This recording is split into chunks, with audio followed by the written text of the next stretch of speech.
Mohammad Abdul Ahad, president, Dhaka medical college neurosurgery বিভাগ। আপনারা সবাই অবগত যে গতকাল দুপুরে ঢাকা মেডিকেল কলেজের হাসপাতালের নিউরোসার্জারি বিভাগে কর্মরত চিকিৎসক এর উপর যে ন্যাক্কারজনক হামলা হয়েছে, তারই প্রেক্ষিতে আমরা আজকে সবাই এখানে এসেছি। প্রথমে আপনাদের সবাইকে আমি ধন্যবাদ দিতে চাই যে আপনারা সবাই কষ্ট করে এখানে সবাই উপস্থিত হতে পেরেছেন, সবাইকে অনেক ধন্যবাদ। সেই সাথে আমি আবার বলতে চাই যে আমরা যারা চিকিৎসক সমাজ আছি, আজকে আপনাদের সামনে এখানে এসে দাঁড়িয়েছি, আমরা আসলে এখানে আসার মতো কেউ না। আমরা বৈষম্য বিরোধী ছাত্র আন্দোলন অ্যাক্টিভলি পার্টিসিপেট করেছি সবাই। আপনারা জানেন দুইবারের যে মব এসেছে, এই দুইবারের মবে আমরা চিকিৎসকরা নিজেরা কেউ 24 ঘন্টা, কেউ 36 ঘন্টা, কেউ 72 ঘন্টা করে ডিউটি করেছি। আপনারা আরো জানেন যে আমরা শুধু ডিউটি করেই শেষ না, মানবিকতার দিক চিন্তা করে আমরা নিজের পকেট থেকে ছাত্রদেরকে ওষুধ দিয়েছি, কাউকে খাবার দিয়েছি, কাউকে স্যালাইন দিয়েছি, কাউকে রক্ত দিয়েছি, নিজের শরীরে রক্ত দিয়েছি। আমরা আসলে বাংলাদেশের নাগরিক, we are Bangladesh, we are doctor. আমাদের তো এখানে আজকে আসার কথা ছিল না। আপনারা আমাদেরকে যদি সুরক্ষা দিতে পারতেন, পুলিশ প্রশাসন যদি আমাদেরকে সুরক্ষা দিতে পারত, তাহলে আজকে আমরা এখানে আসতাম না, আমরা ইমার্জেন্সি সার্ভিস দিতাম। গতকালকের যে ঘটনা, সেই ঘটনার রহস্য বর্ণনা করার জন্য আমাদের কলিগ ডক্টর শাহনেওয়াজ তাকে অনুরোধ করছি, এটা বর্ণনা করবেন। ধন্যবাদ ডক্টর আহাদ। আমি ডক্টর মোহাম্মদ শাহনেওয়াজ হোসেন, আমি নিউরোসার্জন, আমি রেজিস্ট্রার হিসেবে নিউরোসার্জারি ডিপার্টমেন্টে আছি। ধন্যবাদ সাংবাদিক ভাইয়েরা, ধন্যবাদ আমাদের যে ডক্টর আছে এবং অন্যান্য হেলথ সেক্টরে যারা আছে। আসলে খুবই দুঃখজনক আজকে আপনাদের সামনে আমরা উপস্থিত হয়েছি। আমি প্রথমেই বলে নিই, ডাক্তাররা আমরা আমাদের দেশের জনগণের এবং রোগীদের কোনো প্রতিযোগী না। আমরা তাদের ডাক্তার, আমরা তাদের সহযোগী, আমরা তাদের ব্যথায় সমবেদনা জানাই। অত্যন্ত দুঃখের সাথে বলতে হয় যে গতকালকে আমাদের নিউরোসার্জারি ডিপার্টমেন্টের 201 নম্বর ওয়ার্ড বিকেলে অ্যারাউন্ড 3টা, সাড়ে তিনটা হবে। এ সময় কিছু দুর্বৃত্ত, ছাত্রধারী কিছু দুর্বৃত্ত আমাদের 201 নম্বর ওয়ার্ডের ভেতরে ঢোকে। সেখানে এমার্জেন্সি রোগীর অপারেশন করার জন্য ডক্টর মাশরাফি অপারেশন থিয়েটারে ছিল। তাকে দুর্বৃত্তরা টেনে হিচড়ে বের করে এবং তাকে প্রহার করে। ডক্টর মাশরাফিকে সেভ করার জন্য ডক্টর ইমরান, খুবই সিনসিয়ার একজন পোস্ট গ্রাজুয়েট ট্রেইনি, যে যদি তার যেদিন অ্যাডমিশন রোগী ভর্তি হয়, শনিবারে ইমরান হসপিটালে আসে, রবিবার সন্ধ্যায় চলে যায়, কোনো ফ্যামিলি লাইফ নেই, একটানা কাজ করে। এবং এটা শুধু ডক্টর ইমরানের ঘটনা, প্রতিটা ট্রেইনি ডক্টর, প্রতিটা নিউরোসার্জন, প্রতিটা অর্থোপেডিক সার্জন, প্রতিটা ক্যাজুয়ালিটি সার্জন এইভাবেই সেবা দিয়ে থাকে। এবং বৈষম্য বিরোধী আন্দোলনের ক্ষেত্রে এই সেবার মান আরো অনেক বেড়ে গেছে। যেটা বলছিলাম যে ডক্টর মাশরাফিকে সেভ করার জন্য ডক্টর ইমরান ছুটে যায়, তখন দুর্বৃত্তরা ডক্টর ইমরানের উপরে প্রথমে ভার্বালি হ্যারাস করে। এইটা দেখে আমি পাশের অপারেশন থিয়েটার ক্যাথ ল্যাবে ছিলাম, আমি একজন নিউরোসার্জন, আমি ওদের চেয়ে একটু সিনিয়র, আমার দায়িত্ববোধ থেকে তাদেরকে সেভ করার জন্য এগিয়ে গিয়েছিলাম। তখন পুরো আক্রোশটা আমার উপর চলে আসে, তারা আমাকে ভার্বালি এবং ফিজিক্যালি হ্যারাস করতে থাকে। এই ইতিমধ্যে যেহেতু 40 জনের মতো হবে, 30-40 জন, একটা গ্রুপ ডক্টর ইমরানকে 201 নম্বর ওয়ার্ডের ভেতরে সিসিটিভি ক্যামেরা অফ করে তাকে বেদরম মারপিট শুরু করে এবং 201 নম্বর ওয়ার্ড থেকে টেনে হিচড়ে মারতে মারতে ডাইরেক্টর রুমে নিয়ে আসে, যেটা 201 নম্বর ওয়ার্ড থেকে ডিসটেন্স প্রায় 200 মিটার বা 250 মিটারের মতো। সবগুলো রোগীর সামনে দিয়ে একজন ডক্টরকে মারতে মারতে, বেধড়ক ভাবে, নৃশংসভাবে মারতে মারতে ডাইরেক্টর রুমে আসে। শুধু সেখানেই ক্ষান্ত হয় না, ডাইরেক্টর রুমের চেয়ারে বসিয়ে তাকে ফিজিক্যালি এবং ভার্বালি টর্চার করতে থাকে। এবং আমাকে 201 নম্বর ওয়ার্ড থেকে আমাকেও টেনে ডাইরেক্টর রুমে নিয়ে আসা হয়। যেহেতু আমি ওদের দুজনের মধ্যে সিনিয়র ছিলাম, আমার কাছে তাদের দাবি দেওয়া পেশ করে যে তাদের রোগী মারা গিয়েছে, এখানে কার ভুল ছিল তদন্তাধীন একটা বিষয়। এখানে ডাক্তারকে আগে খুনি বানানো হয়েছে, ডাক্তারকে অ্যাসল্ট করা হয়েছে, এবং যে ডাক্তারকে মারা হয়েছে তারা এই ঘটনার সাথে কোনোভাবেই সম্পৃক্ত না। যে রোগী মারা গিয়েছে তার সাথে কোনোভাবেই সম্পৃক্ত না, এটা জেনেও তাদের উপর অত্যাচার করেছে, আমাদের উপর অত্যাচার করেছে। ডাইরেক্টর রুমে অ্যাসিস্ট্যান্ট ডিরেক্টর ডক্টর সামাদ ভাইয়া যখন এসেছেন, ডাইরেক্টরের কথায় এখানে একটু বলে রাখি, যখন ডক্টর ইমরানকে মেরেছে তখন মানে এত বেধড়ক মেরেছে, আমি আমার department head professor Shafiqul Islam স্যারকে বলেছি, স্যার ডক্টর ইমরান মারা যাবে যদি প্রশাসনের কেউ না আসে। তাহলে কি পর্যায়ে তাকে মারতে হয়েছে আমি নিজেই অবাক হয়ে গেছি, আমি জীবনে কখনো ফেস করি নাই। ঢাকা মেডিকেলের মতো সবচেয়ে বড় প্রতিষ্ঠান, যেখানে পুরো বাংলাদেশের সব জেলা উপজেলা ইউনিয়ন পরিষদ থেকে রোগী আছে, সেখানে এরকম একটা ঘটনা হয়েছে। কতটা মর্মান্তিক একটা বিষয়। ডক্টর ইমরানকে যখন ডাইরেক্টর রুমে আনা হয়, ডক্টর সামাদ ভাই আসে, তখন পুরো আক্রোশ ডক্টর সামাদ ভাইয়ের উপরে গিয়ে পড়ে। এবং যত দুর্বৃত্তধারী ছিল, এখানে সবাই যে খারাপ ছিল তা না, 2-3 জন ছিল তারা অনেক সোবার ছিল, তারা আমার কথায় শান্ত হয়েছে, কিন্তু বাকি যারা 30-35 জন ছিল তাদের আচরণে কোনো পরিবর্তন হয়নি। এবং তারা নিজেদেরকে Bangladesh university of business and technology, বিউটি বলা হয়, বিওবিটি, তাদের নিজেদেরকে তারা ওই ইউনিভার্সিটি স্টুডেন্ট দাবি করে, শিক্ষক দাবি করে, যেটা টোটালি তাদের অ্যাটিটিউড থেকে আনবিলিভেবল, কখনোই মনে হয় নাই। কিন্তু দুঃখজনক, অত্যন্ত দুঃখজনক ভাবে তারা এই কাজগুলো করে। ডাইরেক্টর রুমে এসে অ্যাসিস্ট্যান্ট ডিরেক্টর সামান ভাইয়ের সাথে তারা হ্যারাস করে, এবং একটু পরে ডাইরেক্টর স্যার আসেন। যদি ডাইরেক্টর স্যার আরো দেরি করতেন তাহলে ডক্টর সামান ভাই হয়তো সেখানে বেঁচে থাকার মতো অবস্থায় থাকতেন না। এবং এই ঘটনার পরিপ্রেক্ষিতে আমরা কনফারেন্স রুমে, ডাইরেক্টর রুমে তো আরো ঘন্টার পর ঘন্টা হ্যারাসমেন্ট চলতেই থাকে, সিসিটিভি ক্যামেরা ফুটেজ গুলো ডিলিট করা হয়েছে, আমরা যেটা খুঁজে পাইনি। কনফারেন্স রুমে আমরা দফায় দফায় এখানে এই তিনটা গ্রুপ মানে অন্যভাবে নিয়ে এটা গ্রুপিংটা অন্যভাবে, 3টা দল, একটা হচ্ছে আমরা ডক্টররা ছিলাম, প্রশাসন ছিল, একটা গ্রুপ ছিল সমন্বয়কারীরা, সমন্বয়কারীদের বেশ কয়েকজন প্রতিনিধি আমাদের এখানে ছিল, এবং বিওবিটির স্টুডেন্ট, তাদের ভিসি এবং চেয়ারম্যান ছিলেন। এই 3টা গ্রুপের মধ্যে আমাদের সবসময় মানে কয়েকবার কনফারেন্স রুমে প্রায় রাত 10টার উপর পর্যন্ত আলোচনা হয় একটা সমাধানে আসার জন্য। আমাদের মানে কষ্ট লাগে যে আমরা যে কষ্ট করে সার্ভিস দিয়ে থাকি নিউরোসার্জারি ডিপার্টমেন্টে, আমাদের কোনো ফ্যামিলি আমরা চিন্তা করি না। আমাদের নিউরোসার্জারিতে বা আমাদের সার্জনদের সার্জারিটা একটা নেশা, আমরা বাসায় বসে থাকতে পারি না, আমাদের সার্ভিস না দিলে ভালো লাগে না, এটা আমাদের একটা পেশা, আমাদের প্যাশন। আমরা কোনোভাবে বাসায় বসে থাকতে পারি না, তারপরও আমাদেরকে আজকে এই হার্ড লাইনে আসতে হয়েছে। আমি শুধু বলে রাখি যে আমরা ডক্টররা আমাদের দেশের, আমাদের শ্রদ্ধেয় পেশেন্টদের কোনো প্রতিপক্ষ না, আমরা তাদের সহযোগী। কিন্তু দুর্ভাগ্যজনক, আমরা যদি আমাদের এক্সিস্টেন্স না বজায় রাখতে পারি তাহলে সার্ভিস দিবে কে? আপনারা হয়তো আমাদের আন্দোলন সম্পর্কে জানেন, এবং এই আন্দোলন আমাদের ডাক্তারদের না, এই আন্দোলন হওয়া উচিত প্রতিটা পেশেন্টের, প্রতিটা দেশের মানুষের। কারণ ডাক্তার যদি ভালো না থাকে সার্ভিসটা দিবে কে? ডাক্তার যদি ভালো না থাকে আপনার দেশের মানুষের সার্ভিস দিবে কে? এই জন্য এই আন্দোলন, দয়া করে মিডিয়া ভাইয়েরা আপনারা অনেক সিনসিয়ার, এই বৈষম্য বিরোধী আন্দোলন থেকে আপনারা আমাদের ভূমিকা দেখেছেন, আমরা ছাত্রদের সাথে, আমরা দেশের জনগণের সাথে। এই মেসেজটুকু শেয়ার করবেন। প্রশাসনিক ব্যর্থতার কারণে যে আমাদের উপর অন্যায়গুলো হচ্ছে বছরের পর বছর ধরে, এর দাবির প্রেক্ষিতে আছে আমাদের হার্ড লাইন। ঢাকা মেডিকেল কলেজে শুধু নিউরোসার্জারিতে এই একটা ঘটনা হয়েছে তা না, এরপরে আরো 2টো ঘটনা হয়েছে, যেটা আমাদের আরো 2জন প্রত্যক্ষদর্শী আলোচনা করবে। আমি আমার ঘটনা এতটুকু এখানে রাখছি, আমি ডক্টর আহাদকে কথা দিচ্ছি।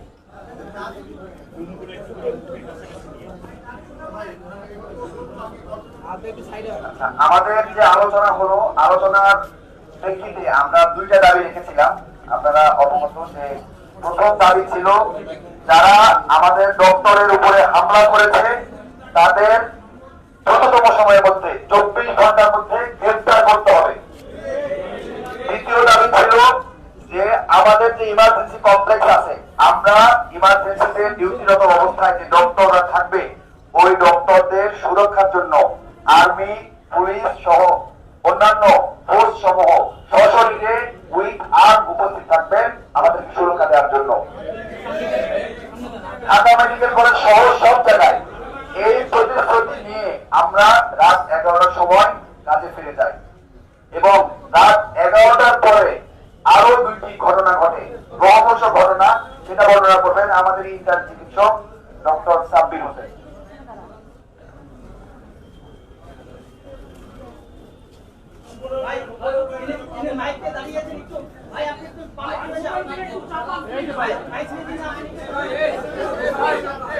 আচ্ছা, মিডিয়ার ভাইদের কাছে পুরো ঘটনা প্রবাহ ক্লিয়ার থাকা দরকার। বিভিন্নভাবে মেসেজ যাচ্ছে, শুধু হেডলাইন যাচ্ছে এবং হেডলাইন গুলো ডাক্তারদের সাথে জনগণের একটা ক্লাস তৈরি করতেছে। আমরা র্যান্ডম কোনো দাবি নিয়ে আসি নাই। গতকালকে যখন আমাদের নিউরো সার্জারি ইমরান ভাইকে এরকম মারতে মারতে ডিরেক্টর স্যারের রুমে নিয়ে আসা হচ্ছিল, আমাদেরকে ইনফর্ম করা হয়েছে যে ঢাকা মেডিকেলের ইন্টার্ন এবং যত স্টুডেন্ট আছে তারা একটু কাইন্ডলি ডিরেক্টর স্যারের রুমে চলে আসো, কারণ ওই মুহূর্তে যদি সেভ করার কেউ না থাকে ইমরান ভাই হয়তো স্পটেড হতে পারতো। তা আমরা আসি, আমরা এসে ডিরেক্টর স্যারের সহায়তায় পরিস্থিতি কিছুটা শান্ত করা হয়। তারপর ডিরেক্টর স্যারের সাথে এবং ওখানে যারা বিউবিটির দায়িত্বশীল ছিল, সমন্বয়ক ছিল, তাদের কাছে ইনস্ট্যান্ট আমরা দুইটা দাবি দেই। একটা দাবি হচ্ছে খুব দ্রুততম সময়ের ভিতরে, এবং সময়টা আমরা বলছি যেহেতু রাত 9:30টায় আমরা মিটিং করতেছি, 12টার ভিতরে আর্মির মাধ্যমে ঢাকা মেডিকেল এবং ঢাকা মেডিকেল সহ সারা দেশের সকল হাসপাতালে ডাক্তারদের খুব দ্রুত নিরাপত্তা নিশ্চিত করতে হবে।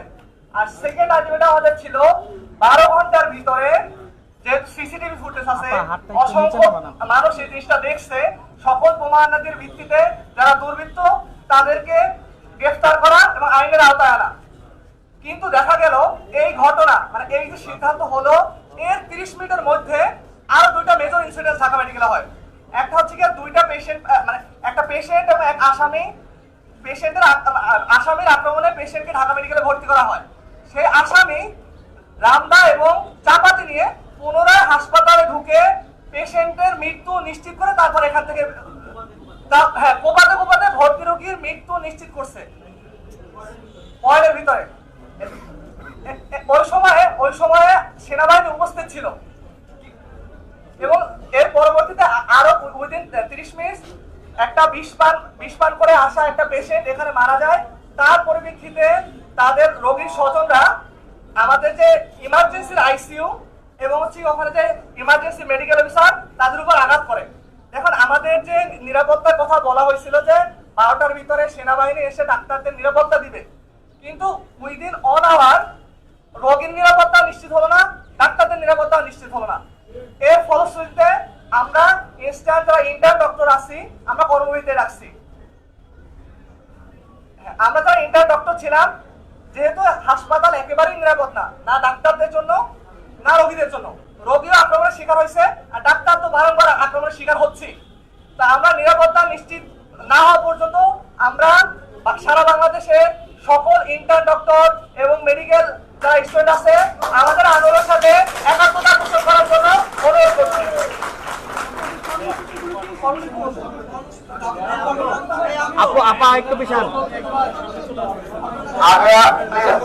আপনার প্রশ্ন পরে করবেন, আমরা কোয়েশ্চেন আনসার সেশন রাখবো, আপনার প্রশ্ন পরে করবেন। এইরকম দুইটা ইনসিডেন্ট ঘটার পরেও ইন্টার্ন ডক্টররা রাত 3টা বাজে কর্মবিরতিতে গিয়েছে, কিন্তু আমরা যারা রেসিডেন্ট ছিলাম আমরা সকাল 8টা পর্যন্ত কাজ চালিয়ে গিয়েছি, কারণ আমরা প্রশাসনের উপরে আস্থা রেখেছিলাম। সকাল 8টা পর্যন্ত জীবনের ঝুঁকি নিয়ে অপারেশন হয়েছে, সকাল 8টা পর্যন্ত জীবনের ঝুঁকি নিয়ে এবার সার্ভিস দিয়েছি আমরা। কিন্তু সকাল 8টার পরেও যখন প্রশাসনের কোনো আমরা সহায়তা পাই নাই, তখনই আমরা তাদের সাথে বারংবার মিটিং করতে চেয়েছি। মিটিং করে যখন কোনো সমাধানের পথে আসতে পারি নাই, তখন আমরা সিদ্ধান্ত নিয়েছি আমরা পরবর্তীতে কি কর্মসূচিতে যাব। আমাদের নিউরোসার্জারি বিভাগের আরেক রেসিডেন্ট এই যে চাপাতি দিয়ে তাকে কোপানো হয়েছে, যে কুপিয়েছে তাকে হাতে নাতে ধরেছেন, আমরা তার কাছ থেকে বর্ণনা শুনতে চাই।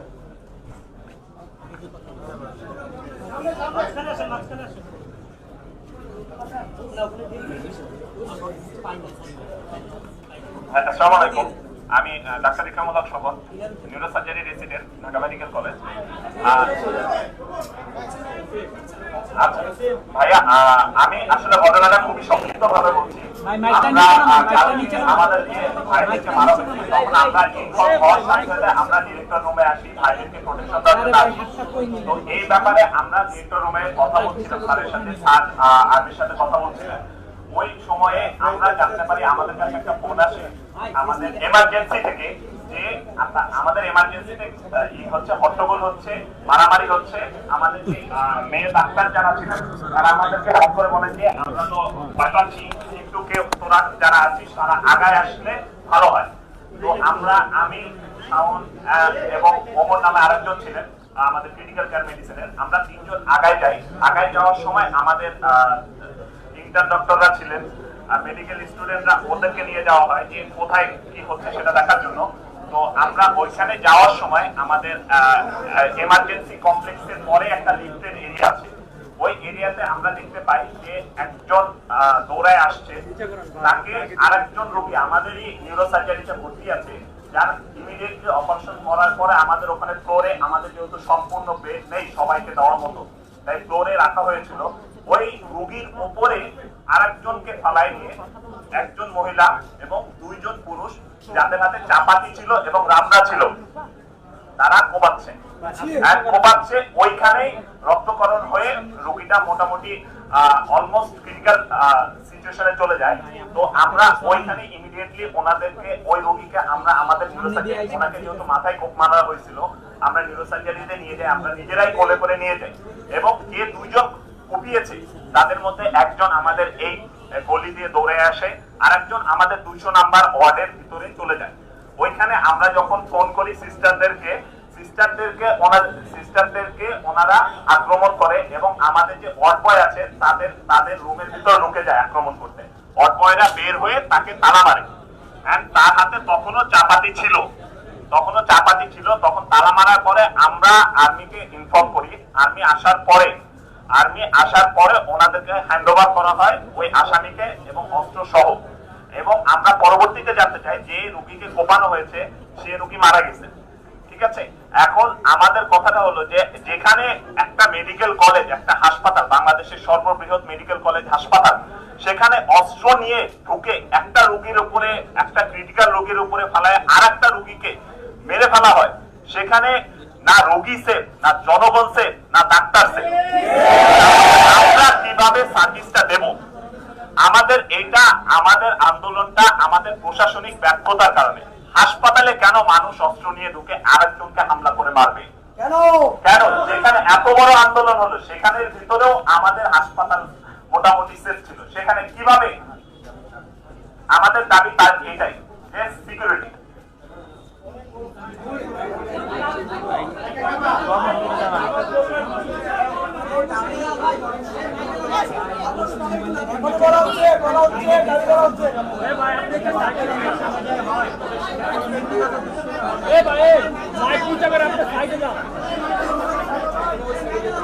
আচ্ছা, আমাদের যেহেতু প্রশাসন ব্যর্থ হয়েছে চিকিৎসকের সুরক্ষা দিতে, যেহেতু প্রশাসন ব্যর্থ হয়েছে রোগীর সুরক্ষা দিতে, ভর্তি রোগীর খুন কনফার্ম হয়েছে আমাদের ইমার্জেন্সি কমপ্লেক্সের ভিতরে, এটা আমরা কি বলতে পারি? আমরা চিকিৎসকরা এখানে সুরক্ষিত না, আমার ভর্তি রোগী সুরক্ষিত না, আমার সিস্টার সুরক্ষিত না, আমার ওয়ার্ড বয় সুরক্ষিত না, এখানে কেউই সুরক্ষিত না। সেই জন্য এবং ঘটনার 18 ঘন্টা পার হওয়ার পরও এখন পর্যন্ত কোনো মামলা রুজু হয় নাই এবং গ্রেপ্তার করে তো আরো অনেক পরের কথা। তাই আমরা প্রশাসনের ব্যর্থতা এবং আমাদের ভাইয়ের অ্যাটেম্প টু মার্ডার ক্লেইমের কারণে, রোগীর হত্যার কারণে আমরা কমপ্লিট শাটডাউন কর্মসূচির আহ্বান করছি।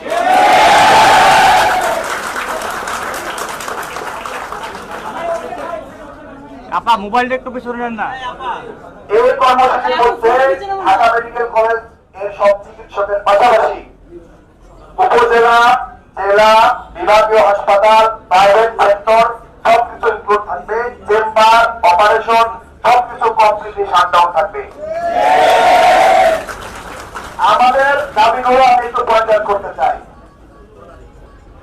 অনতিবিলম্বে অপরাধীদের গ্রেপ্তার এবং দৃষ্টান্তমূলক শাস্তি নিশ্চিত করতে হবে, 1 number. 2 number, Dhaka medical college সহ দেশের সকল উপজেলা, জেলা, সদর, বিভাগীয় হাসপাতাল সমূহে আর্মি সহ সকল সিকিউরিটি ফোর্স 24 ঘন্টা সশরীরে উইথ আর্ম সশরীরে দাঁড়ায় থাকবেন আমাদের দপ্তরের সুরক্ষার জন্য এবং এটা 24 ঘন্টার মধ্যে নিশ্চিত করতে হবে।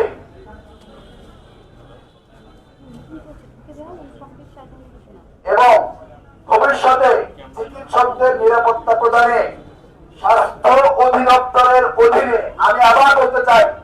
আপনারা আবার একটু মনোযোগ সহকারে শুনবেন। স্বাস্থ্য অধিদপ্তরের অধীনে স্বতন্ত্র স্বাস্থ্য পুলিশের নিয়োগ বাস্তবায়ন করতে হবে।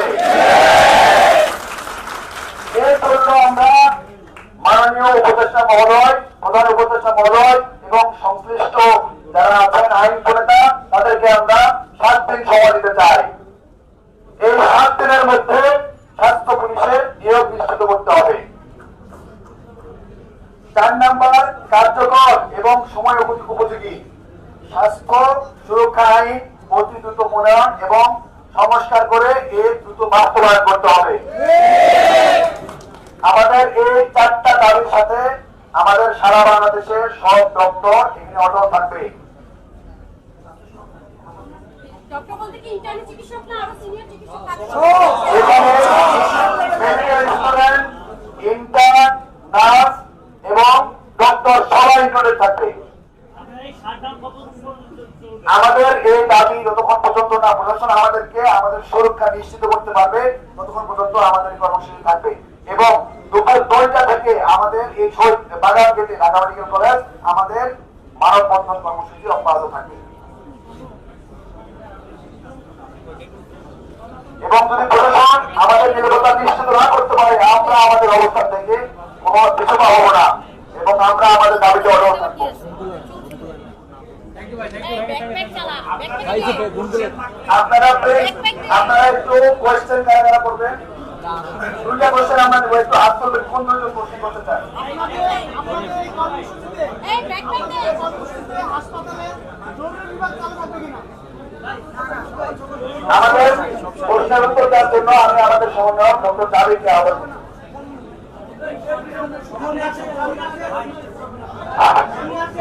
আমার একটু জোরে করেন।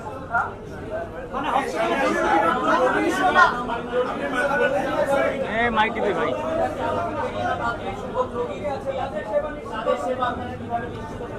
ধন্যবাদ। আমরা যারা ডক্টর কমিটি আছে আমরা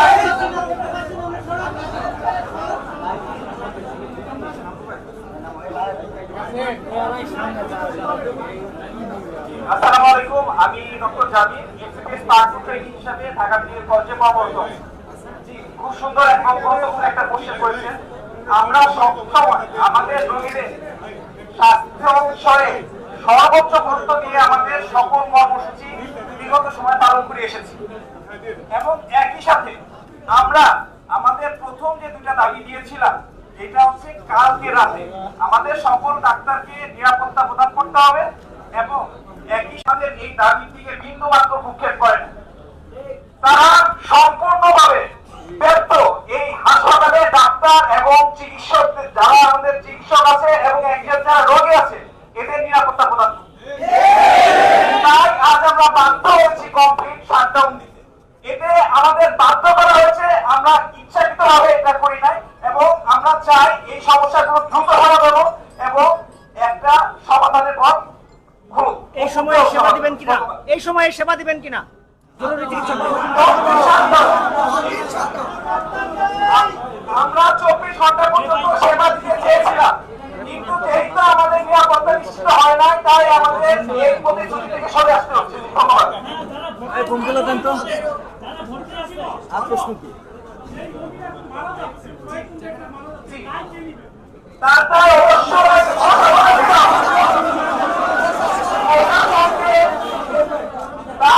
অবশ্যই প্রশাসনকে নিতে হবে, কারণ আমরা তাদের 24 ঘন্টা সময় দিয়েছিলাম। শুধু একটা জিনিস চেয়েছিলাম, আমাদের চারটাতে সিকিউরিটি, সেখানে সিকিউরিটির জায়গায় হাসপাতালে মার্ডার আছে, সিকিউরিটির জায়গায় অনেক ছাত্র রয়েছে।